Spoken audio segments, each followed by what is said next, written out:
ব্যক্তিগতভাবে আমরা এই ভদ্রতা, আদব, কায়দা, বিহেভিয়ার শিখি নাই। আর এর পিছনে শুধু এক শ্রেণীর দাড়ি টুপি বলা মানুষ দায়ী নয়, এই মিডিয়াগুলোও দায়ী আছে। শুধু এই কারণে আপনাদেরকে বলি যে ভাই অফিসিয়াল মিডিয়া বাদ দিয়ে অন্য মিডিয়াগুলো নিয়ে নিন। এদেরকে যে আমি এত ভয় পাই, মানে দুনিয়ার বুকে আমি ইহুদিদের চেয়ে ওদেরকে বেশি ভয় পাই, সিরিয়াসলি বলতেছে। কারণ মানে আমি যে সাফার করেছি, এই সাফারিংস মানে আপনি চিন্তাই করতে পারবেন না এদের কারণে। একদিন সিরাতের একটা দার্স দিচ্ছিলাম, সেখানে আপনি ভাই বাংলা বাজারে যান, বাংলা বাজারে আছে না বাইতুল মোকাররমে বাংলা বাজার, ইসলামিক টাওয়ার, বইয়ের লাইব্রেরিগুলো আছে না, আপনি 50টা সিরাতের বই কিনেন। কয়টা? 50টা সিরাত বা রাসূলের জীবনী সাল্লাল্লাহু আলাইহি ওয়াসাল্লামের জীবনী কিনেন। কয়টা কিনবেন? এই 50টা বইয়ের মধ্যে মিনিমাম 40টা বইয়ের মধ্যে আপনি পাবেন কি পাবেন? লেখকরা লিখেছেন যে রাসূল সাল্লাল্লাহু আলাইহি ওয়াসাল্লামের উপর যখন প্রথম ওহী এসেছে তখন তিনি ঘাবড়ে গিয়েছেন। খাদিজা রাদিয়াল্লাহু আনহার কাছে গিয়ে বলেছেন, আমাকে চাদর দিয়ে আবৃত করুন, ওয়াকাদ খাশিতু আলা নাফসি, আমার ভয় লাগছে। তিনি সান্ত্বনা দিলেন, আপনার কোনো ভয় নাই, আপনি এতিমের দেখাশোনা করেন, বিধবার পাশে থাকেন, মাজলুমের পাশে থাকেন, ইনশাআল্লাহ আল্লাহ আপনার কোনো ক্ষতি করবেন না। তিনি রেস্ট নিলেন। রেস্ট নিতে নিতে তার কাছে ওহী আসা কয়েকদিনের জন্য বন্ধ হয়ে গেল। যে বন্ধ হয়ে গেছে তিনি খুব পেরেশান যে ওহী একবার আসলো, জিবরাইল আলাইহিস সালাম একদিন আসলেন, আর আসেন না কেন, কি হলো? 5টা আয়াত নাজিল হয়ে সব থেমে গেল, আসছেন না কেন, কি সমস্যা? তো এই মানসিক চিন্তায়, পেরেশানিতে একাধিকবার তিনি পাহাড়ে উঠেছেন নিজেকে শেষ করে ফেলার জন্য। 50টা সিরাতের বইয়ের মধ্যে 40টার মধ্যে এখনো লেখা আছে, আপনি দেখতে পাবেন।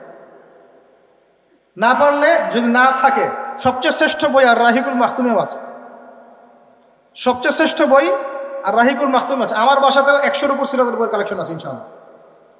কিন্তু আমি এটা নিয়ে আর কোনো কথা বলি না।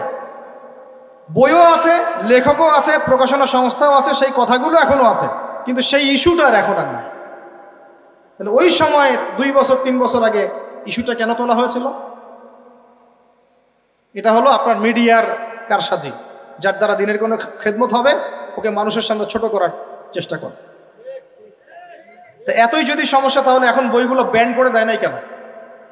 আমি লাইনটা স্পষ্ট করে বলছি, পাহাড়ের উপরে উঠে নিজেকে শেষ করে ফেলার চেষ্টা করেছেন, এভাবে লেখা আছে, দেখেন না আপনি।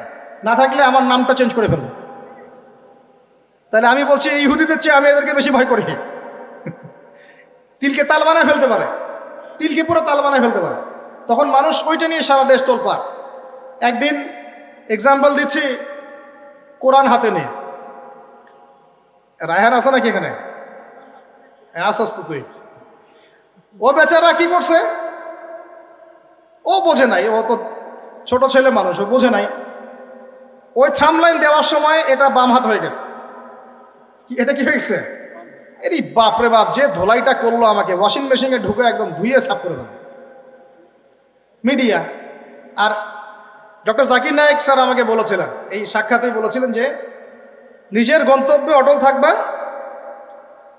নিজের গন্তব্যে অটল থাকতে হবে একজন দায়ীকে। আশেপাশে অনেকে অনেক কথা বলবে, কোনো কথা কানও দেওয়া যাবে না। এবং তুমি যদি এগুলোর অ্যান্সার, প্রতি উত্তর দিতে যাও, তোমার গন্তব্য থেকে সরে যাবে। এই জন্য কোনো কথা বলেন, কিন্তু হেভি ধোয়া ধুইল একদম, গালি গালাস এটা সেটা।